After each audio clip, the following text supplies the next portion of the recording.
नमस्कार। मैं वैद्य श्री प्रसाद बावड़ेकर, पुणे से। आज एक अलग विषय पर मैं अपनी बात रख रहा हूँ। विशेषतः जो नए विद्यार्थी है, हाल ही में या गत साल में आयुर्वेद में प्रविष्ट हुए हैं और जिनको आयुर्वेद का गंभीर अध्ययन करने की इच्छा है, ऐसे लोगों के लिए ये वीडियो मैं आपके सामने प्रस्तुत कर रहा हूँ। आज का विषय है टीका वाचन कैसे करें। अभी आयुर्वेद में जब लोग आप आए हो तो आपको ग्रंथों का महत्व अलग से बताने की ज़रूरत नहीं है। आयुर्वेद का अगर समुचित अध्ययन आपको करना है तो चरक सुश्रुत और वाग्भट का अध्ययन तो करना बिल्कुल ज़रूरी है, पर्याप्त भी है। तो इसकी आवश्यकता अलग से बताने की ज़रूरत नहीं है, वो तो आपको महाविद्यालय में भी बताई होगी आप तक। अब ऐसा होता है कि ये जो ग्रंथकार है, तीन ही संहिताओं का एक अध्ययन कीजिए आप, तो ये एक ग्रंथकार नहीं है, ये अलग अलग ग्रंथकार हैं। यानी कि चरक संहिता भी 3 स्तर पर पूरी हुई है, सुश्रुत भी ऐसे ही है। तो एक ही ग्रंथकार ने ऐसा बैठकर ग्रंथ लिख लिया जैसे कि पीएचडी का ग्रंथ लिख रहा हो, ऐसा ये ग्रंथ नहीं है। और ये सिर्फ ग्रंथों के लेखकों की संख्या अधिक है ऐसी बात नहीं है। ये ग्रंथों के लेखक अलग अलग प्रदेश से आए हैं और अलग अलग काल से आए हैं। तो एक तो व्यक्ति अलग है, देश अलग है और काल अलग है। ये आप एक जो आपको चार्ट मैंने बनाया है वो आपको उसमें दिखाई देगा कि हर एक संहिता का रचयिता का देश और काल अलग अलग कैसा है। इसके बाद ऐसा होता है कि इसके बावजूद भी संहिता का जो अपना एक सौंदर्य है वो तो अबाधित है, उसमें कोई आज तक दिक्कत नहीं आई है। पर इतना देश और काल यानी जोग्राफिकल डिस्टेंस और क्रोनोलॉजिकल डिस्टेंस इतना बढ़ गया है कि जो बातें ग्रंथकारों ने कही है वो इतनी आसानी से अभी नए पाठक को, नए वाचकों को समझ में नहीं आती। हमारे घर में भी अगर देख ले तो अपने घर के एक कुछ नियम होते हैं, कुछ घर के अलग अलग शब्द होते हैं, जिससे अगर हमारी नानी जी या दादी जी कहे या नाना जी या दादाजी कहे तो पोते को समझ सकता है। किंतु अगर कोई दूसरे घर का व्यक्ति उधर आ जाए तो उसको उनकी घर की अगर पूरी समझ नहीं है, इनकी परिभाषा मालूम नहीं है, तो उसको उसके घर के तौर तरीके समझने में थोड़ी दिक्कत आ जाती है, कुछ देर लगती है। दिक्कत नहीं आती, कुछ देर लगती है। ऐसे ही क्योंकि वो अपरिचित है, वैसे ही हम लोग अभी इतनी देर जाने के बाद और इतना देशिक और कालिक अंतर पड़ने के कारण हम लोग वो जो कई ग्रंथ है, ग्रंथकारों ने जो लिखा है, उनके शब्द तो समझ में आते हैं, लेकिन उनका अभिप्राय समझने में थोड़ी बहुत दिक्कत आ जाती है। और भी कारण है कि ये जो ग्रंथ है हमारे सूत्र रूप है। अभी सूत्र रूप यानी उसका एक मान्यता है, अल्पाक्षरम असंदिग्धम सारवत विश्वतोमुखम अस्तोहम अनवद्यंच सूत्रम सूत्रविदो विदु। तो इसमें अल्पाक्षर, कम से कम अक्षरों में कहना, ये एक प्राथमिक आवश्यकता है। स्वाभाविक है कि उस समय ग्रंथों की लिखने की बजाय कंठगत करने की प्रथा ज़्यादा थी, इसलिए वो ग्रंथ ऐसे सूत्र रूप में कहे गए। अभिदेशिक कालिक अंतर और सूत्र रूप का एक अपना अंदाज, अपना एक तरीका। इसके कारण ग्रंथकारों ने जो कहा है उनके शब्द तो मालूम पड़ते हैं, लेकिन उनका अभिप्राय पूरी तरह से समझ आना थोड़ी दिक्कत आ जाती है। तो इसलिए किसी मध्यस्थ की ज़रूरत पड़ती है, और जो मध्यस्थ है वो है अपने टीकाकार, ग्रंथों के टीकाकार।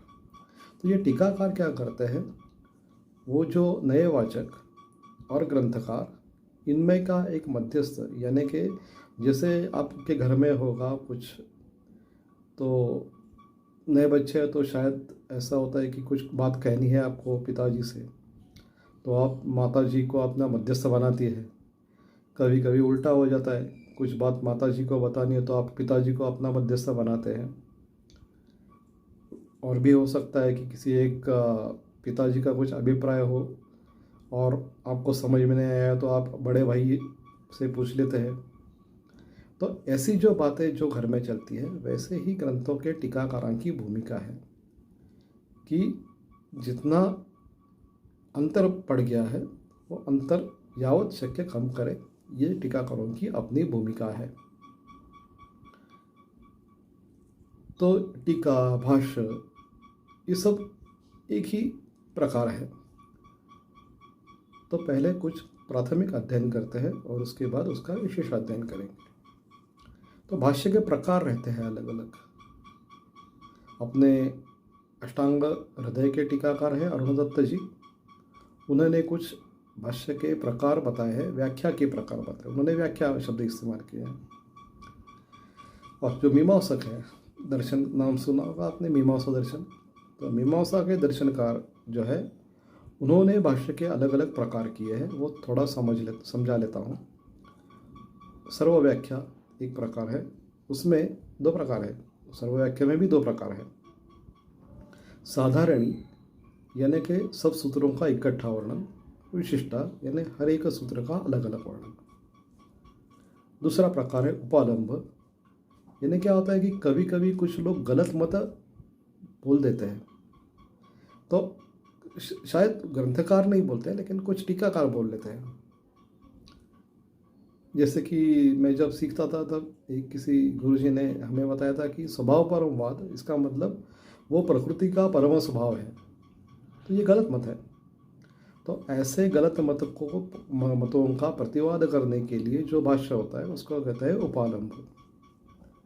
तीसरा प्रकार है प्रत्याख्यान। तो प्रत्याख्यान में क्या करते हैं कि सूत्रों पर वर्णन नहीं करते, बल्कि जो मूल विषय है उन पर विवरण करते हैं। सूत्रों पर वर्णन नहीं करते, बल्कि जो मूल विषय है उस पर विवरण करते हैं। आगे वाला प्रकार है परिसंख्या। परिसंख्या ये काव्य में एक अलंकार भी है और ये मीमांसा का विशेष शब्द है परिसंख्या। तो परिसंख्या का अर्थ है अनेक जो संभव है उसमें से किसी एक को ही निश्चित करना।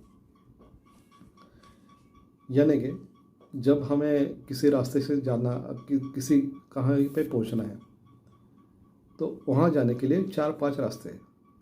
तो 4-5 रास्ते हैं तो 3 का परित्याग करके यही निश्चित करना, ये एक ही रास्ते से जाएंगे, ऐसा कहना, इसको कहते हैं परिसंख्या।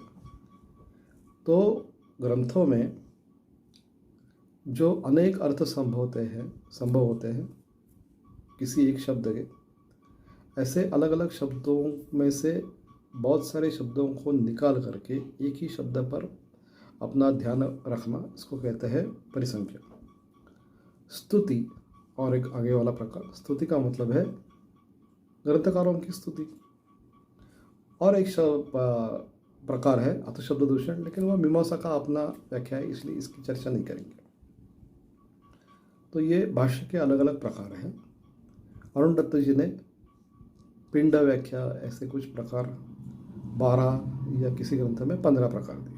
वो भी आप अरुण दत्त के हैं इसलिए मैं यहाँ पे दे नहीं रहा हूँ, आप खुद देख सकते हैं। अब आते हैं कि टीका का सामान्य अध्ययन कैसे करें। सामान्य और विशेष ये तो आपने नाम सुना होगा। तो पहले सामान्य व्याख्या सामान्य पद्धति से अध्ययन करते हैं टीका का। तो टीकाकारों का पढ़ना शुरू करने से पहले आपको एक व्याकरण का प्राथमिक ज्ञान तो होना चाहिए, थोड़ा निरुक्त का भी प्राथमिक ज्ञान होना चाहिए। प्राथमिक, आपने को डिग्री नहीं प्राप्त करनी है। और समानार्थी कोश देख लेने की एक अपनी आदत बन जानी चाहिए। ये कोश मिलता है, समानार्थी कोश मिलता है, विरुद्धार्थी कोश मिलता है। अलग अलग कोशों को देखने की अपनी एक आदत डालनी चाहिए। ऐसे नहीं कि बैठ गए और मनःपूर्वक अर्थ करें। टीका का हो या कोई संस्कृत ग्रंथ हो तो अपने पास ये कोश रहने की बिल्कुल ज़रूरत है। तो ये प्राथमिक जो सामान्य अध्ययन, उसकी एक सबसे प्राथमिकता हो गई कि आपको ये व्याकरण का, संधि समास कारक का, विभक्ति का प्राथमिक अध्ययन तो होना चाहिए। निरुक्त का थोड़ा बहुत अध्ययन होना चाहिए। बस बेसिक प्रिंसिपल समझ गए तो ठीक है। समानार्थी कोश या अलग अलग कोश संस्कृत के जितने भी हैं, अगर आप मराठी है तो संस्कृत मराठी कोश, अगर आप गुजराती है तो संस्कृत गुजराती कोश, अगर आप पंजाबी है तो संस्कृत पंजाबी कोश, जहाँ के भी है यह कोश आपके पास जरूर होने चाहिए। दूसरी बात यानी कि आगे टीकाकार की कौटुंबिक तथा शैक्षणिक पार्श्वभूमि भी ज्ञात कर लेने की ज़रूरत है। अभी जो ग्रंथ हमें उपलब्ध है उसमें ये जो प्रस्तावना आती है उसमें ये सब उपलब्ध है। तो ये पहले ध्यान दीजिए उस पर, क्योंकि क्या होता है, अगर मुझे कोई कहे कि इस पर भाष्य करो तो मेरी कौटुंबिक पार्श्वभूमि है कि मेरे घर में कोई वैद्य नहीं था, मैं पहला ही वैद्य हूँ। अगर मैं 2-4 पीढ़ियों से वैद्य होता तो मेरे देखने का परिप्रेक्ष्य अलग होता। अगर नानल जी के अभी जो पीढ़ी चल रही है या जोशी जी की यहाँ की जो पीढ़ी चल रही है वो चौथी पीढ़ी है, तो अगर वो चौथी पीढ़ी किसी विषय पर भाष्य करे, समझो औषधि निर्माण पर भाष्य करे, तो उनके पास तो 4 पीढ़ियों का अनुभव है ना। मेरे पास एक भी मेरी पीढ़ी का ही, मेरा खुद ने जितने बनाए हैं उतना ही अनुभव है। तो इसलिए थोड़ा कौटुंबिक पार्श्वभूमि का जान लेना, शैक्षणिक पार्श्वभूमि का जान लेना भी जरूरी है। जैसे कि अष्टांग संग्रह पर जो 2 टीकाकार हैं, अरुण दत्त और हेमाद्रि, वो अरुण दत्त जी जो है वो है व्याकरण के अध्ययन है उसका, और हेमाद्रि जो टीकाकार है वो है मीमांसक। तो मीमांसक होने के कारण या वैयाकरण होने के कारण उनके प्रतिपादन में अंतर पड़ता है। क्या अंतर पड़ता है अगली कभी अलग सी वीडियो में देखेंगे कि मीमांसक किसी ग्रंथ को किस प्रकार से देखता है, वैयाकरण किसी ग्रंथ को किस तरह से देखता है। ये दोनों अलग अलग बातें होती है। अभी चरक की एक जो टीका है, गंगाधर की टीका, तो गंगाधर जी तो नैयायिक थे, तो उनका नैयायिक होने का एक अनुभव, उनकी सोच का प्रतिबिंब उनकी टीका में आ जाता है। इसलिए तो अगर नैयायिक किसी टीका की ओर कैसे देखता है, मीमांसक कैसे देखता है, ये बताने की अभी यहाँ पे ज़रूरत नहीं है, वो कभी अलग से वीडियो में बताएंगे। या मेरे जो पुराने वीडियो है, ऑडियो है, वो आप देख लीजिए कि मीमांसा पर मैंने कुछ ऑडियो बनाया है, वो आप देख लीजिए, यूट्यूब चैनल पर आपको मिल जाएंगे। ये हुआ सामान्य अध्ययन का दूसरा स्तर। अभी तीसरा स्तर यह है कि पठन करते करते आप पेंसिल से वहाँ पे एक चिन्ह अंकित करना शुरू कर दीजिए। मेरे गुरुजी थे वैद्य कोलटकर, तो उन्होंने अपनी एक पद्धति बिठाई थी कि अलग अलग मार्किंग कर लेते थे। तो अभी उनकी पद्धति उनकी थी, मेरी पद्धति अलग है। आप अपनी खुद की पद्धति बनाइए, और जो भी पद्धति हो वो आपको समझ में आए तो पर्याप्त है। ऐसी ज़रूरत नहीं कि पूरी दुनिया को समझ में आए, लेकिन अलग अलग चिन्ह उसमें होना जरूरी है कि ये व्याकरण वाली बात है, ये चिकित्सा वाली बात है, ये निदान वाली बात है, यहाँ पे उसका कुछ अलग वैशिष्ट्य दिखाई देता है। जितने भी अलग अलग अपने चिन्ह बना सकते हो वो बना लीजिए। इससे क्या होता है, तो अलग अलग अध्ययन विषय आपको मिल जाते हैं। टीका पढ़ते पढ़ते आपको अलग अलग अध्ययन विषय मिल जाते हैं।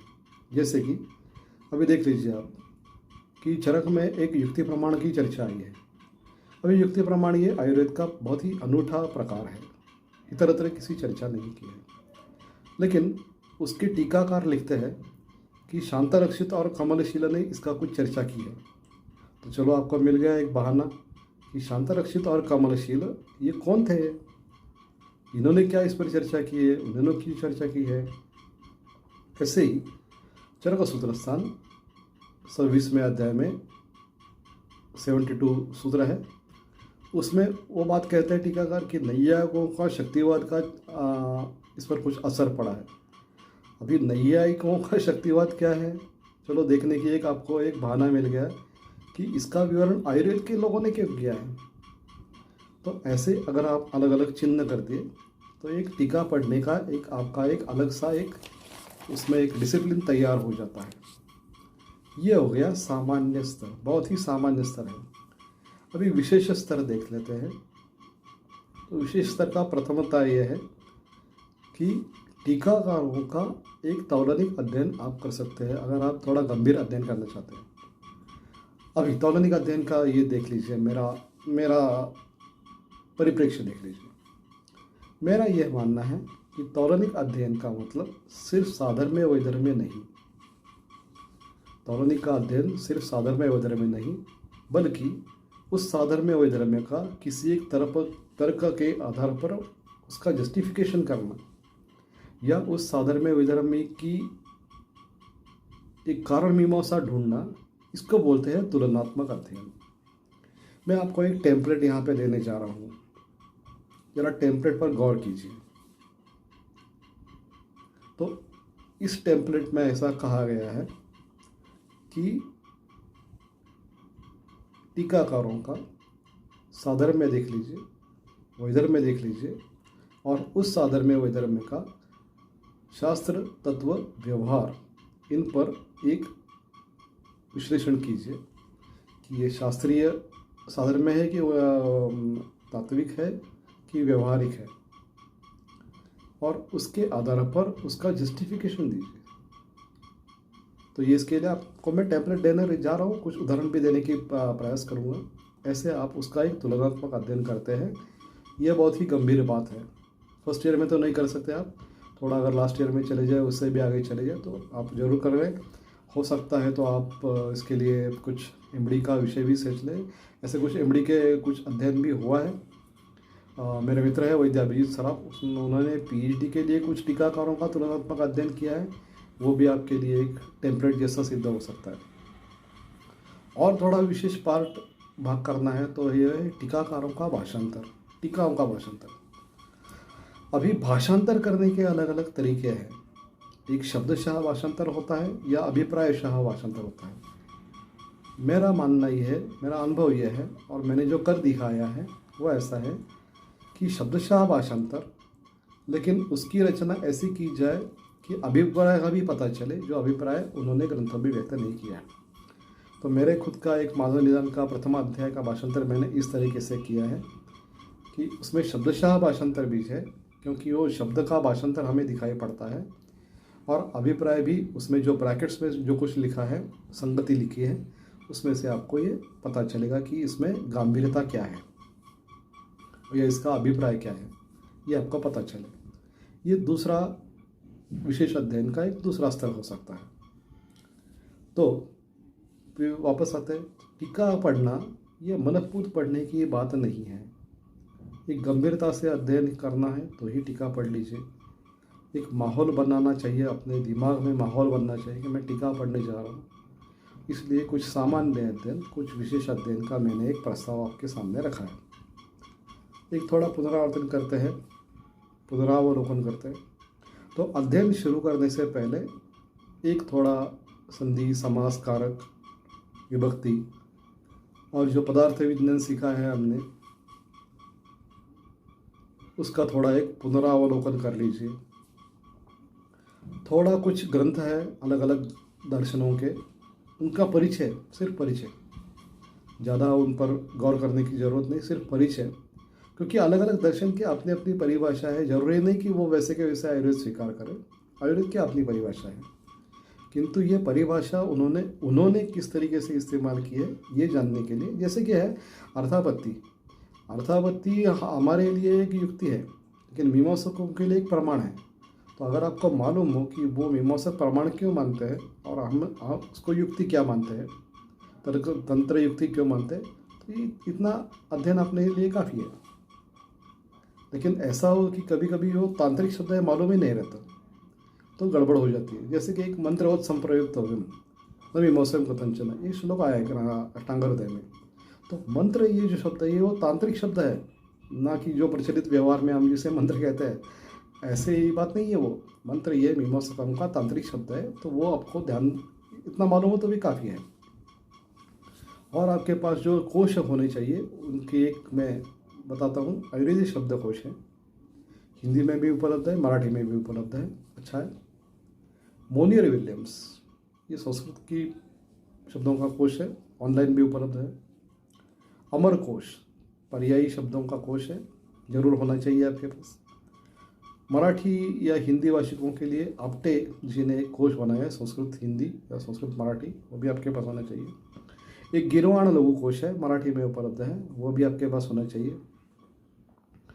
और अगर टीका पढ़ते पढ़ते आपको थोड़ा अगर एक थोड़ी फिलोसॉफिकल बैकग्राउंड की ज़रूरत हो, ऐसा मेरा मानना है, मेरा अनुभव है, तो इसके लिए history of Indian philosophy professor Dasgupta, इनका पहला वॉल्यूम तो भी आपको कम से कम थोड़ा पढ़ना चाहिए।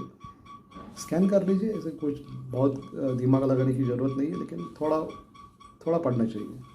और महाभारत की जो चिकित्सक आवृत्ति है उसकी प्रस्तावना, महाभारत ग्रंथ की चिकित्सक आवृत्ति का प्रस्तावना हमें उपलब्ध है, तो उसकी प्रस्तावना कम से कम पढ़ ले। पूरा महाभारत पढ़ने की ज़रूरत हमें नहीं है। तो पुनः मूल मुद्दे पर आते हैं कि टीका पढ़नी तो बिल्कुल ज़रूरत है, लेकिन मनपूत पढ़ना और अपने दिमाग से कुछ उसका जो मनपूत अर्थ करना, ये अच्छा नहीं। उसके लिए आपको एक सामान्य स्तर और विशेष स्तर होना चाहिए। सामान्य स्तर में मैंने कुछ बताया आपको कि क्या क्या आप कर सकते हैं, कि भाष्य का प्रकार कौन सा है ये देख लीजिए, मीमांसक के अनुसार भाष्य का प्रकार कौन सा है, आयुर्वेद के अनुसार भाष्य का प्रकार कौन सा है, उसका व्याकरण का कम से कम ज्ञान, निरुक्त का कम से कम ज्ञान होना चाहिए। टीकाकारों की कौटुंबिक तथा शैक्षणिक पार्श्वभूमि जान लीजिए, क्योंकि उनका एक परिप्रेक्ष्य समझ में आता है। और तीसरा सामान्य अध्ययन का विषय है कि पठन करते करते कुछ चिन्हांकित कीजिए अपने, जो हमें समझ में आए। और आगे वाला है विशेष स्तर, उसमें 2 भाग मैंने डाला है कि टीकाकारों का तौलनिक अध्ययन कीजिए और तुलना का अध्ययन मैंने मेरा परिप्रेक्ष्य बताया है, जो टेम्पलेट आपको दिया है। और टीकाओं का अगर भाषांतर आप कर सकते हैं, थोड़ा बहुत ज़्यादा नहीं, थोड़ा भाषांतर कर सकते हैं अपनी भाषा में, जो भी हो आपकी, मराठी हो, गुजराती हो, तमिल हो, तो ये आपके लिए, आपके आगे वाले लोगों के लिए और बहुत अच्छा योगदान आपका होगा। और वो करना भी एक शिस्तबद्ध होना चाहिए, न कि मनपूर्त भाषांतर। तो मुझे लगता है आज के लिए इतना काफ़ी है। धन्यवाद।